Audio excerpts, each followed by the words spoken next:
Okay, we had a test yesterday.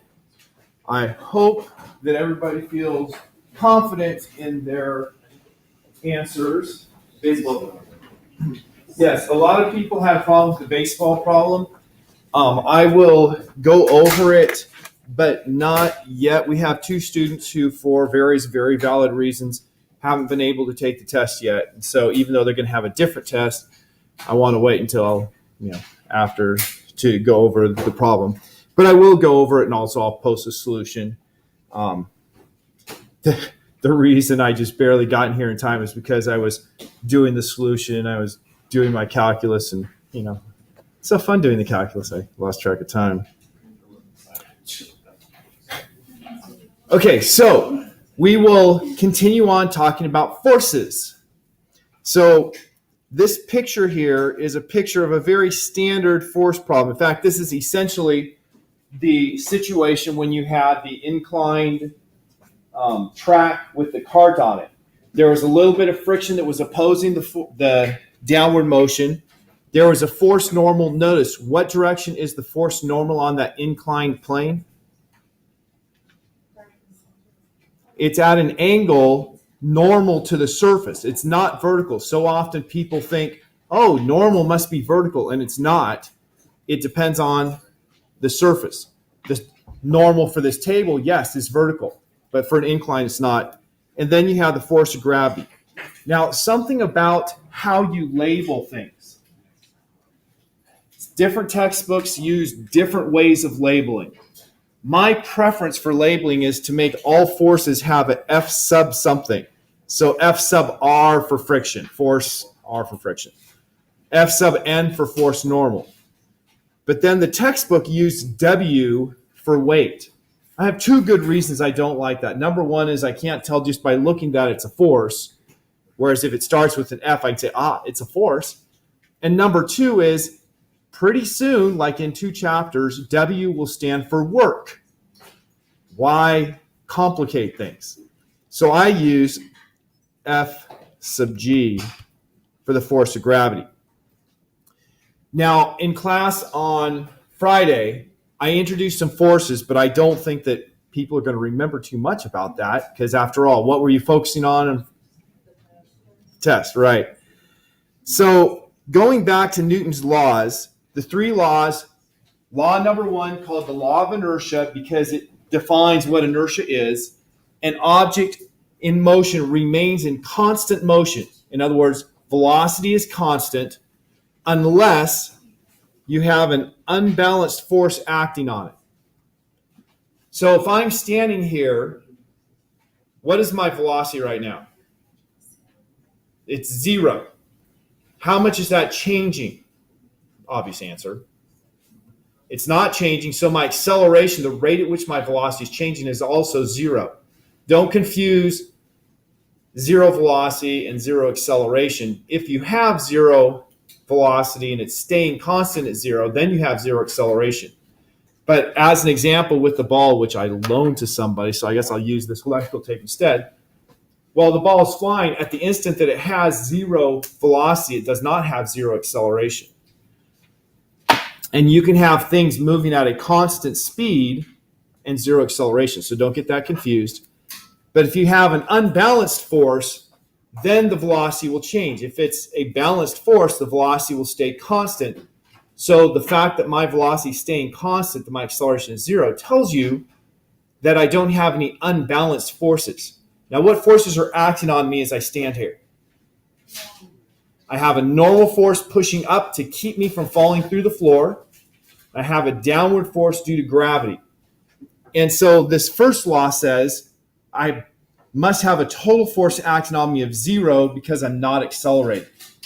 The second law just gives us an equation that allows us to calculate the acceleration.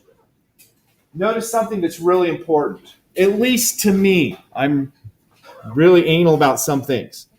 This is not there are 2 specific things wrong with what I just wrote. You see that everywhere, right? Now, the first specific thing is it can go either way. It can be a scalar equation or a vector equation. but Newton's second law is a vector equation. Because it's a vector equation, we can apply it independently in each of our, how many independent spatial directions do we have? 3. Okay, since that was a test question. I looked on that poster back there, 2 places it talks about there might be additional dimensions, but I didn't see it saying there are only 3 dimensions, so I figured it wasn't going to be something you could, get an answer off of if you needed that. So we can apply it without the vector in each of the directions. So that means in the x, in the y, and in the z directions. What's the other thing that's missing? This symbol here that means sum of.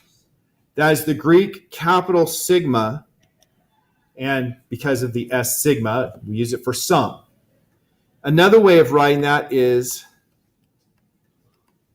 F with the subscript of net, the net force. The net force means you add up all the forces. So the net force is equal to mass times acceleration is an identical meaning statement. And we can break this down and say sum of the forces in the x direction is equal to mass times acceleration in the x. Sum of the forces in the y direction is mass times acceleration in the y. And sum of the forces in the z direction is mass times acceleration in the z direction. So we can get 3 scalar equations from the single vector equation. I'm making a big deal out of this because this is all we're going to work on for the next couple of days. It's this one equation pretty much. We're going to learn how to use it. Then Newton's third law, I gave the example of, if I push on somebody, they push back on me with exactly the same force. So if you headbutt somebody, they're hitting you back with exactly the same force. So if it's hard forehead on hard forehead, you're just hurting each other. Now, I should point out there are some other issues. If you are braced and you can keep your head from going, you will not have as much damage done to the brain as if you're just standing here and somebody hits your head and it goes snap, snap, right? But, we're not here to evaluate that damage. So Newton's third law, for every action, there's an equal and opposite reaction. Force of object 1 on object 2 is equal to minus the force of object 2 on object 1. Let's get into the free body diagrams and then doing some problems. Free body diagrams are diagrams that show all of the forces acting on a specific object. Now, when I say a specific object, that specific object is up to you. And so I can say my specific object is going to be this table. Or I could say my specific object is going to be this table and the things that are sitting on top of it. I define what the object is. And then when I'm doing the sum of the forces in Newton's second law, it's the sum of the forces on that object is equal to the mass of that same object multiplied by the acceleration of that object. That does put a restriction on your definition of the object. You need to have the acceleration of the object. If you have 2 things that are accelerating at different rates, you're going to have to be a little more careful. There are ways of dealing with that, but you need to be more careful. If everything's accelerating together, well, then it's real simple. So a free body diagram is you define your object, and then you show all the forces acting only on that object. Now, with Newton's third law, we said for every action there's an equal and opposite reaction. So if I come and I hit the table corner, as I hit the table corner down, the table is pushing up on my hand, right? Now, if I want to talk about what's acting on my hand, what's acting on my hand when I hit just the 2 forces I mentioned, don't worry about others. When I hit the tabletop, what's acting on my hand? Okay, the normal force is acting on my hand. The force of my hand on the table is not on my hand. It's acting on the table. So the free body diagram is only showing the forces acting on the object.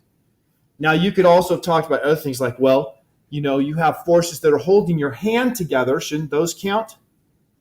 Those are internal. And by Newton's third law, the internal forces are always going to have an equal and opposite internal force so that they add to 0. So internal forces aren't shown on a free body diagram.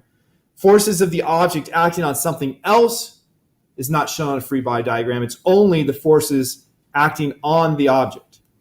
So this picture here with the ice skaters, it's only showing the forces in the horizontal plane that are acting on the young lady in blue.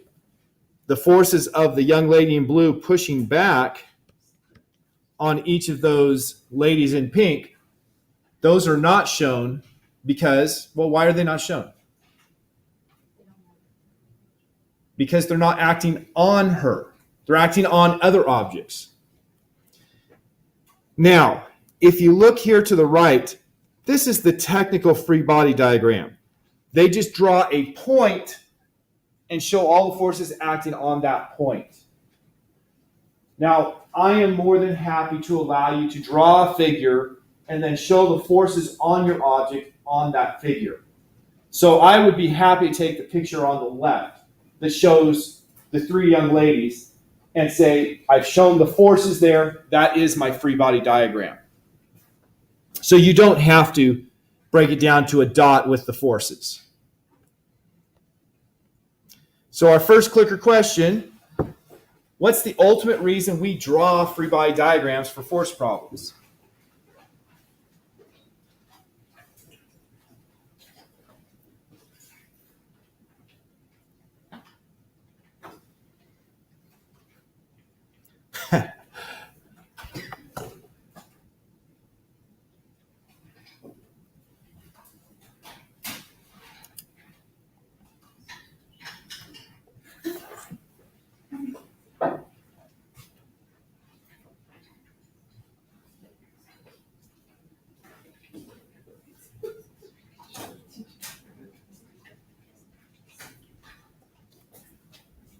We'll have to see if this shows me the answers.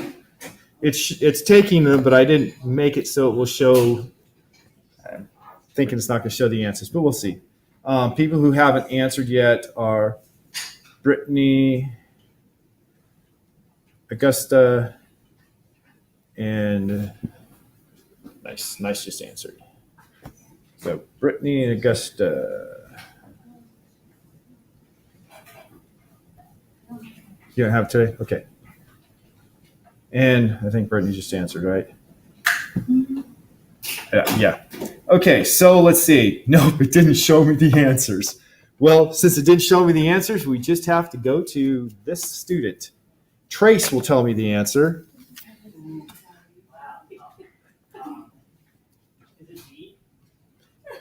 Okay, now isn't your answer?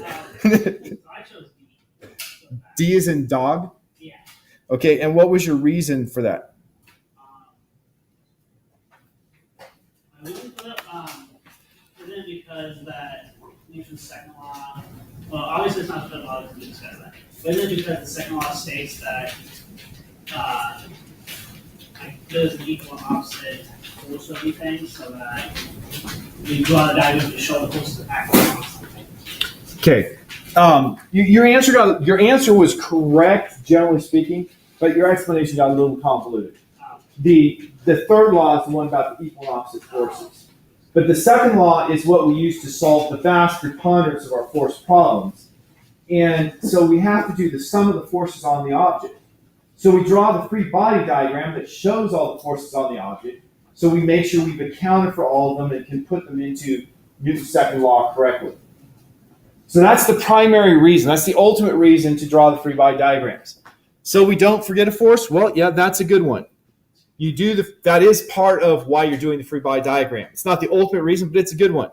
So we can show the teacher that we know what we're doing. Well, unfortunately, since this is a class, that's also true, right? If you're doing a real problem, like say you become an engineer or something, teacher's not there anymore, but you still would use a free body diagram to solve your problem in any case but the simplest. And actually Newton's third law wouldn't really be part of the equation because Newton's third law is talking about the force on your object and force caused by your object. But for Newton's second law, we only care about the forces on the object, and hence our free body diagram is only the ones on the object.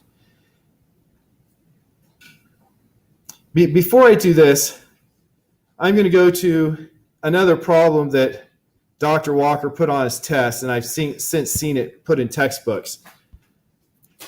The problem says that you have Mr. Ed, the talking donkey, okay, or talking horse. I get Denver Broncos and Mr. Ed all confused.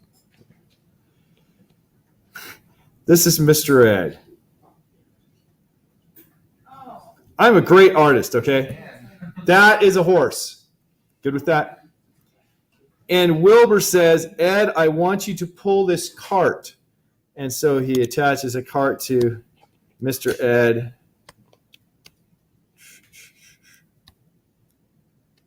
And so there's the cart. And Mr. Ed, being a lazy horse, says, and apparently Mr. Ed spoke like this because this is the way Dr. Walker said it. But Wilbur, I couldn't possibly pull this cart because Newton's third law says that if I pull on the cart is pulling back on me with exactly the same force. That is, that if you have a force of Mr. Ed on the cart, you're going to have an equal force of the cart on Mr. Ed. And Newton's second law says that the sum of the forces is mass times acceleration. So since we have the equal and opposite forces, they add up to 0. So there's no way I could possibly accelerate this cart. Thus, it is impossible. Or to quote the Ralphie Wiggum, "Me fell English? That's impossible." That's one of my favorite lines. What's wrong with Mr. Ed's physics? And don't say nothing's wrong with it. There's a significant flaw there.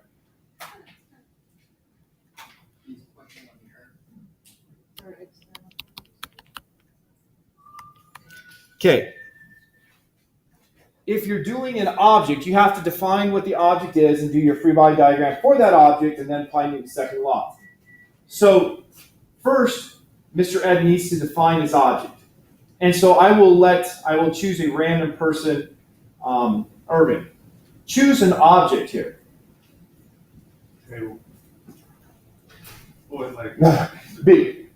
Between Mr. Ed and the cart, or Mr. Ed plus the cart. You got those three options.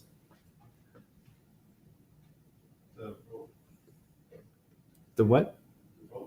Well, choose either the cart, Mr. Ed, or Mr. Ed and the cart. Okay, so if we take the cart, now you notice Mr. Ed's not part of my object, and I'm going to look at just the forces acting on this cart. So I'll just start with Irving and go across. So Irving said the cart. Brandon, what's one of the forces that are acting on the cart? Okay, so I have the force of Ed pulling the cart. James, what's another force acting on? Okay, there would be a force of kinetic friction. Assuming the cart is rolling forward, that force of friction would be opposing the motion. So using the textbooks, R for friction. Force of friction. Alex, another force.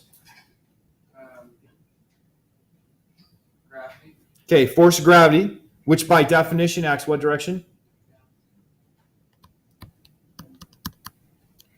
And Jeff, another force? Normal force, which by definition, I should say by definition because we have to draw the ground first. How do you determine the direction for the normal force? To the surface it's touching, yeah. And so that turns out to be, in this case, force normal is up. So that is all of the forces acting on it. We got them all correct. We had no missteps along the way. I didn't be evil and go to the next one and say, Christian, what's another one? And have him try to come up with one that's not there. Yeah, he's all, because I would have worked really hard to find something.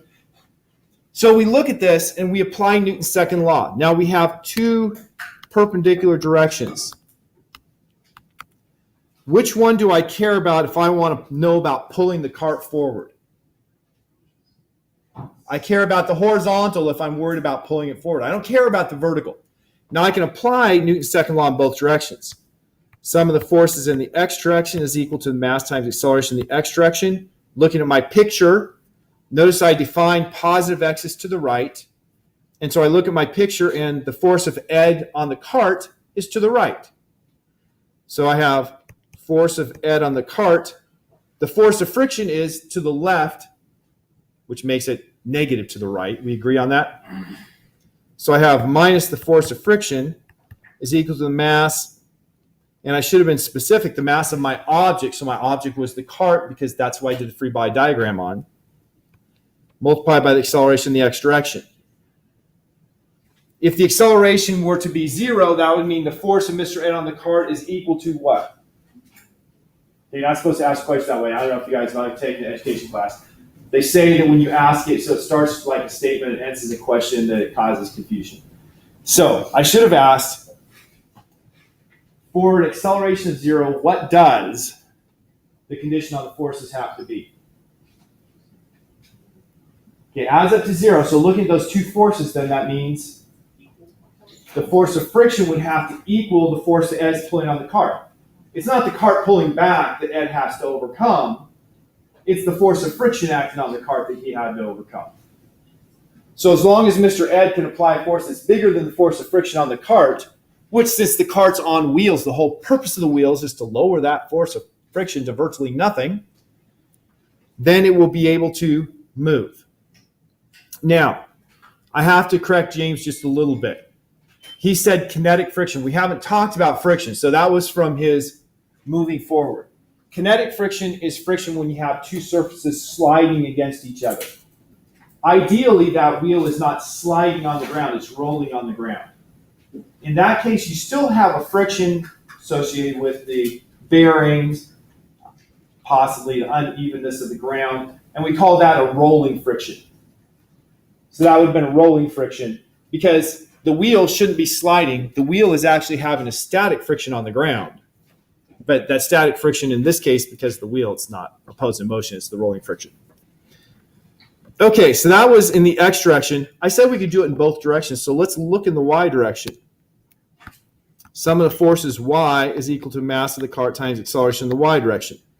What forces do we have in the y direction? Gravity normal. Which one is positive? Normal. How did you know it was normal? Because it's pointing up, which is the direction that I assigned as positive in my coordinate definition. That's why it's important to get this coordinate definition there so it's clear what your directions are. So that's going to be force normal minus force of gravity is equal to mcAy. Now, what do you know is not going to happen with this cart? It's not going to sink into the ground. It's not going to fly up into the air, which means its vertical velocity is going to remain constant at 0. If the vertical velocity remains constant at 0, then what's the vertical acceleration? 0. And thus we know force normal is equal to force gravity. Remember, the force normal is the force keeping you from going through the surface. That force normal is going to be whatever is necessary. So when I stand on the floor and Gila stands on the floor, the force normal on me is bigger than the force normal on Gila because there's bigger force necessary to keep me from falling through the floor than to keep Gila from falling through the floor. So the force normal will be whatever's necessary until you reach the ultimate strength, the strength at which you break it.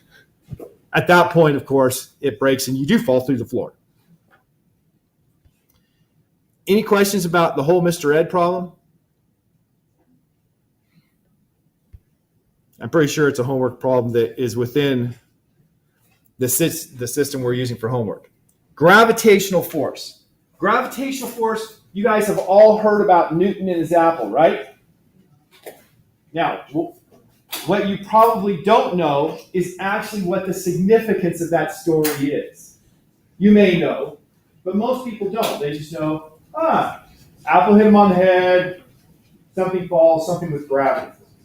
Well, Newton was trying to figure things out. It was during his time when, this is actually real funny, during the time when there was the Black Plague, one of my colleagues, when I was teaching at PUC, went to England, and since he was a physicist, and we tend to be nerds, he went to Trinity College, and they showed, and here's the apple tree that Newton was sitting under. But where was he during the Black Plague? He was at his grandmother's house. And so he went to his grandmother's house, and they said, here's the tree he was sitting under. And of course, both of them are probably untrue, right? It's just like finding the tomb of Jesus. They just say, here's the shrine, enjoy. The story is that he was sitting under the tree and he was contemplating force of gravity, trying to figure out what's going on. We know that if I have this tape, it pulls down on me. And so we call that force of gravity. Gravity is some kind of attractive force. But once it leaves my hand, there's nothing touching it. And so at that point, they pretty much said, there is no way I can put a force on Corso unless I touch him. So once it's falling, it must have no force, was their thinking. And the big idea associated with the apple falling on his head was that when the apple was in a tree, there was a force of gravity acting downward on it. And then after it fell from the tree, it sped up because there was a force continuing to act on it. So there must have been a force acting on it when it wasn't touching anything. And so that we could have a force acting at a distance. That's the significance of Newton's apple. Forces acting at a distance. And so he took that and he said, now wait a minute, if there is a force acting at a distance on the apple, then there should also be a force acting at a distance on the moon. We know the moon is up there in the sky, right? And by this time, it was reasonably well established that the moon was orbiting around the Earth and the Earth was orbiting around the sun. And Newton said, okay, I've come up with these laws of motion here. I mean, this is all during the time he was coming up with them. But, you know, the moon, if there was no force acting on the moon, what would its path be? It would just travel a straight line. So here's the Earth, here's the moon. What would happen to the moon? It'd just keep going and say, see ya. We wouldn't have a moon. It would be transitory. So the moon is constantly changing direction so that it stays going around us. That's an acceleration. And so Newton said, okay, the moon is out there. It doesn't just fall and hit us because of gravity, but it doesn't just go straight like there's no gravity. So what's going on? And the answer is that gravity is applying force on the moon to make it constantly change direction so it goes around us in what's very close to a circle. So a little more work came up with an equation for the force of gravity. This is the universal gravity, universal law of gravitation, universal.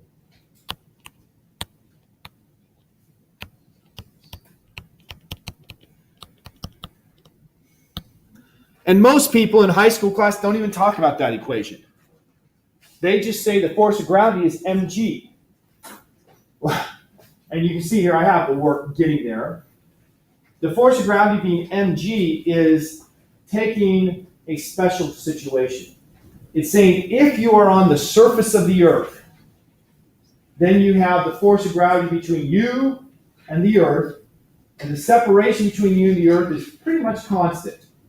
Right? The distance between here and the center of the Earth is pretty much the same as the distance between Denver and the center of the Earth. Denver is a mile higher, right? But a mile is nothing compared to the actual radius of the Earth.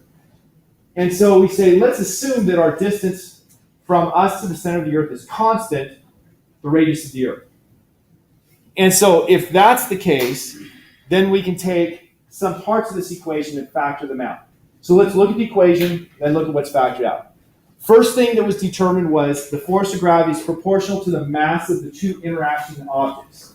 So any two objects with mass will have a force of gravity that's proportional to each one's mass multiplied together. So if we talk about the force of gravity between me and Alex, we take my mass multiplied by Alex's mass, and that's going to give us part of our strength equation. So if I'm the same distance from Alex as I am from, let's say, Irving, about the same distance, then we would say, which force is bigger? Well, Irving is more massive than Alex, so the force between me and Irving is stronger than the force between me and Alex. And I know you might say, shouldn't he have said Alex and me? I don't care. So that's the first thing. The force is proportional to the product of the masses. Second is it's inversely proportional to the separation squared. If things are farther apart, the force of gravity is weaker, and not just linear, but squared. So we could take, let's say that Amanda is about half the distance that Alex is. If she's the same mass as Alex, but half the distance, and I'm making up numbers like that, clearly they're not the same mass. But if they're the same mass and she's half the distance, I divide by 1/2 squared. What's 1/2 squared? Very hard calculation. 1/4. You're dividing by a fourth, that's the same as multiplying by 4. So the force of gravity between Amanda and me is 4 times bigger than the force of gravity between Alex and me because she's closer. Now, Amanda does not feel me pulling her. None of you feel me pulling me, right? It's there. The reason you don't feel it is the last number in that equation. So, very quickly, G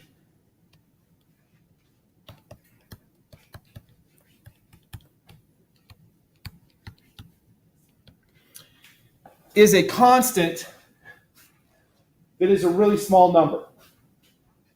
Because it's really small, you have to have enormous masses or a really tiny distance for the force to not be tiny.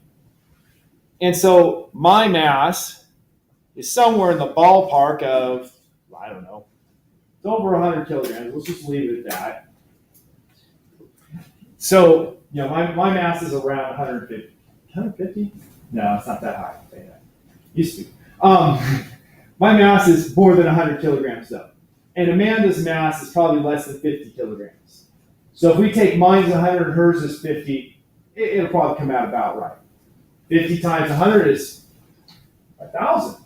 5,000 is a big number, right? Divided by our separation, which is about 3 meters squared, 5,000 divided by 9 is going to be, what? It's going to be 555. Well, 556 for that. So we have 556 multiplied by 6.67 times 10 to the minus 11. Minus 11, minus 10, minus 9. It's going to be somewhere around 3.5 times 10 to the minus 8 newtons. That's a tiny number. Now, we have not talked about a newton yet. A newton is the unit of force. It's a derived unit, and so I will show you how we get those units in just a moment. But it's a really small number for the force between Amanda and me. Now, if we take me and the center of the Earth, the mass of the Earth is like 10 to the, I think it's 10 to the 24th kilogram, something in that ballpark. That's a pretty big number. Multiplied by my mass, we go to like 10 to the 26th. You multiply it by G, and it's still in the ballpark of 10 to the 15th.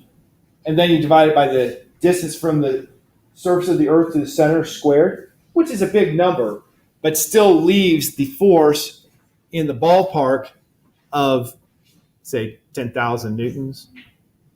Or no, 1,000 newtons. 2,000, somewhere in that, 1,000 newtons, somewhere in that ballpark. So 1,000 newtons, that's a very easily measurable force, as you would all agree if I were to step on your foot. Whereas the tiny force between Amanda and I is too small to measure. So this G, that's the constant. The mass of the Earth is obviously constant. The radius of the Earth is a constant we're treating to get us G. So G is just that combination. So when we talked about the acceleration of gravity actually came from this relation. So now we can take this. What happens truly to G if you go from Lincoln to Denver? You go to a mile higher in elevation.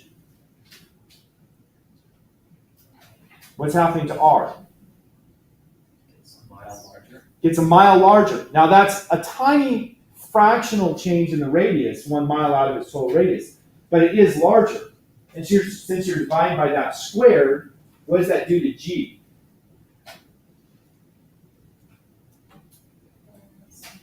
makes it a little bit smaller. So the acceleration of gravity is just a little bit smaller if you're in Denver. If you go on up to the top of, let's say, Pikes Peak, because we can all drive there, although some people do have problems with the thinner oxygen there, like if you have sickle cell anemia, even sickle cell trait, you guys might know that, was it Ryan Clark, football player? He just didn't play in Denver because he has sickle cell trait, which is not sickle cell anemia. Usually you don't get sick from it, but just doesn't have as effective red blood cells. And playing football in Denver was dangerous for him. Okay, so you go up higher and you're going to have a slightly smaller G, which means that you hit a ball with a baseball bat, the acceleration pulling down is slightly less, so it can travel slightly farther. Bigger effect, the air is thinner, has less resistance. So you have two things that make a ball fly farther when you're in Denver than at ground level. Now, one thing here that I didn't point out that was important to the equation, this R is the separation between the centers of the objects. Being technical, this equation is correct if you have spherical masses where R is the center of each of the spheres, spherically symmetric center of spheres. But for our purposes, we'll just say R is the separation between the centers of the objects. So distance from the center of the Earth to the center of my body. In my astronomy class, I think it is, I had them do a problem calculating the force between you and a semi-truck when you're standing 2 meters from the semi-truck and you and Jupiter when it's the closest. And you know what it turns out? The forces are about the same. Because Jupiter's obviously much more massive than the semi, but it's much, much farther away than the semi. Units. Units of force. Force is, according to Newton's second law, mass times acceleration. What's the units of mass? Kilograms. What are the units of acceleration?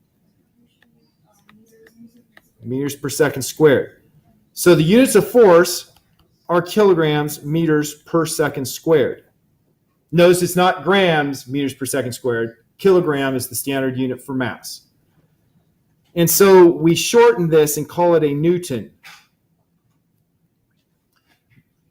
If you care, it's a capital N for the symbol for Newton. If it's a person's name, like Newton, Pascal, Watt, we use a capital letter for the unit. But when we talk about and write out the word, we use a lowercase so we don't get confused with the dude. So when you write out newtons, it's supposed to be lowercase n newtons. But when you use the abbreviation, it's capital N newton. Okay, does that trivia help you a lot? It's going to make you super happy. It's not going to show up on the test. Trace trying to empty that out. How did I learn that? What was I thinking? Isn't that what you're saying? Yeah. Yes. Okay, one more thing before I move away from gravity. We have been saying up until now that when an object is flying through the air, it's in free fall and its acceleration is? Once again, I'm not supposed to ask it that way. Zero.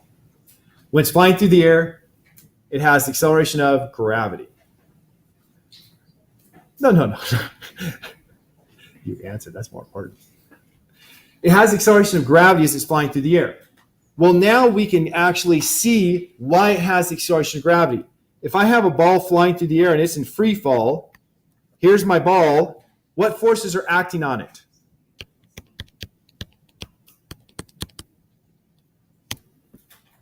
Okay, go to Christian. What forces are acting on the ball when it's just flying in free fall? Nothing's touching it. Gravity. Which acts in what direction? Yeah. By definition. So we have a force of gravity, which we now know from this equation, as long as we're roughly on the surface of the Earth, is just mg. Or I put gm there. We usually put mg because gm might look like something else. So force of gravity is mg.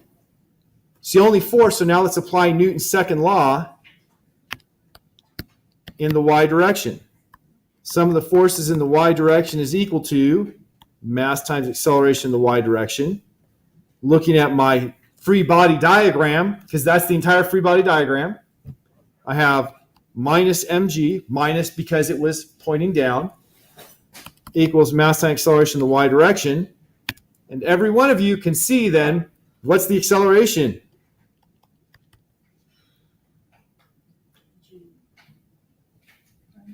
Minus g. So it's a very simple little proof that when you're in free fall, the acceleration has to be downward with a magnitude of g. So we started with that, even though we hadn't talked about what gravity was. Yes, Trace?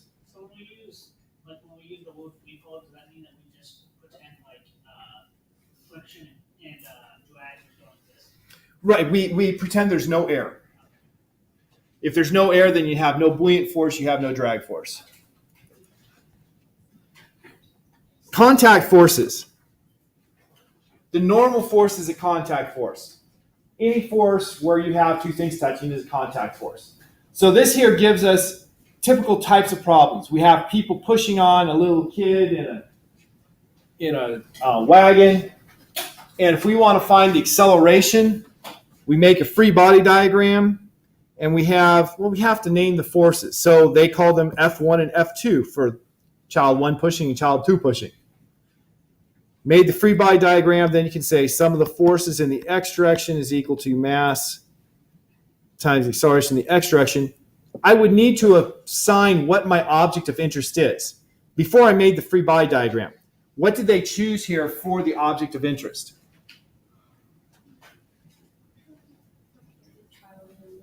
The child in the wagon. That's what they chose for the object of interest.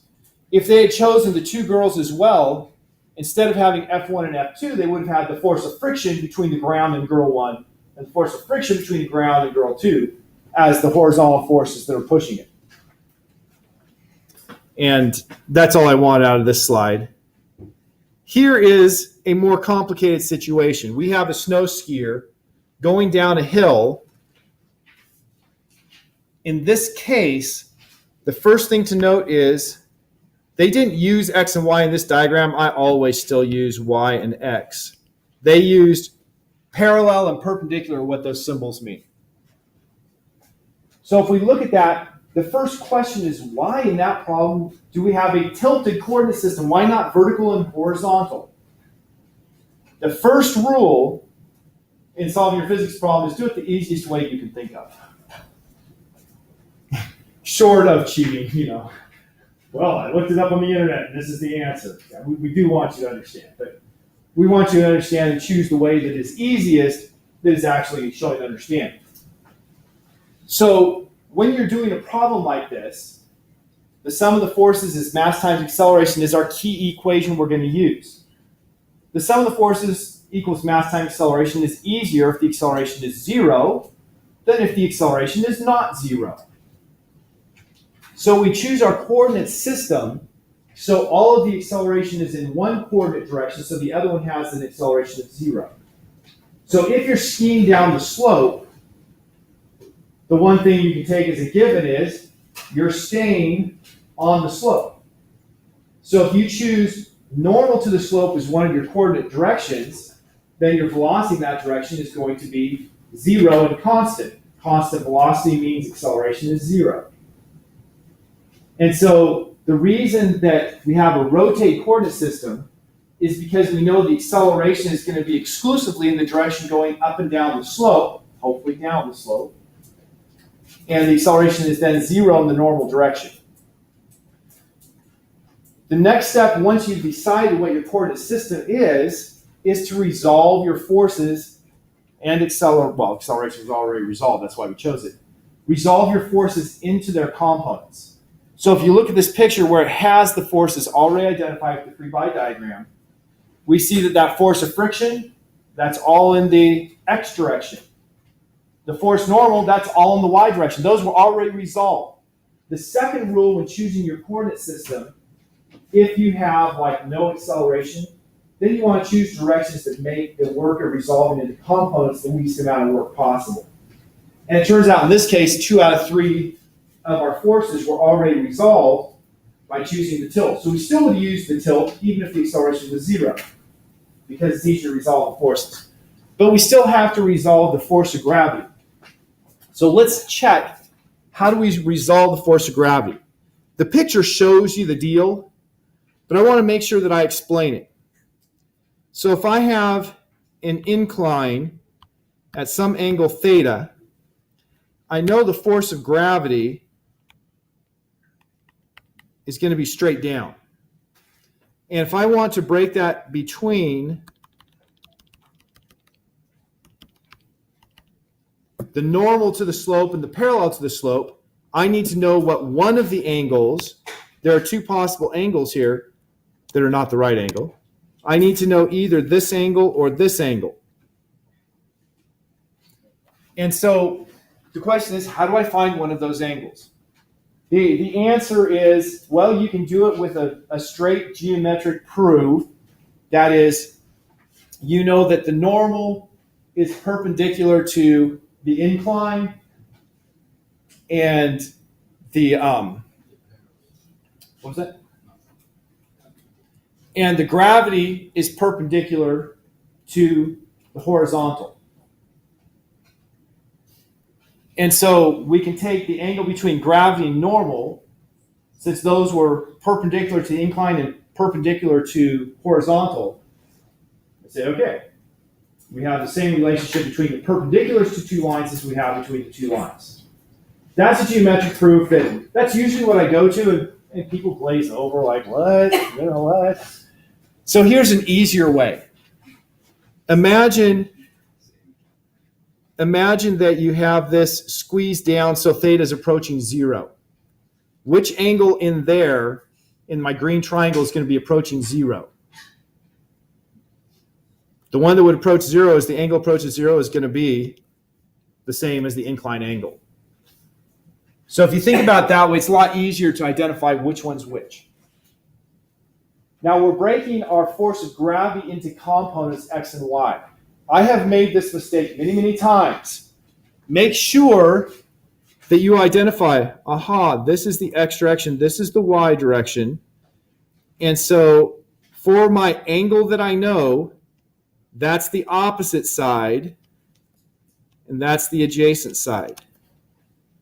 And if I identify which side's which, and the hypotenuse is mg, then I can say, well, sine of theta is equal to the opposite over hypotenuse is equal to the force of gravity in the x direction over mg.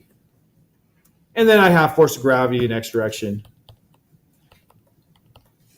is mg sine theta.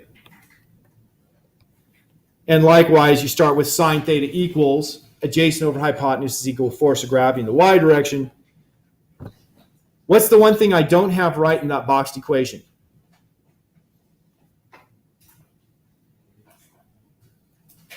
The direction. Because my x was positive to the right and that is going to the left. So you have to pay attention to that as well when you break it into components. Okay, we're out of time, so we will start we will look at some forces and do some problems Friday. But we will have homework based on this.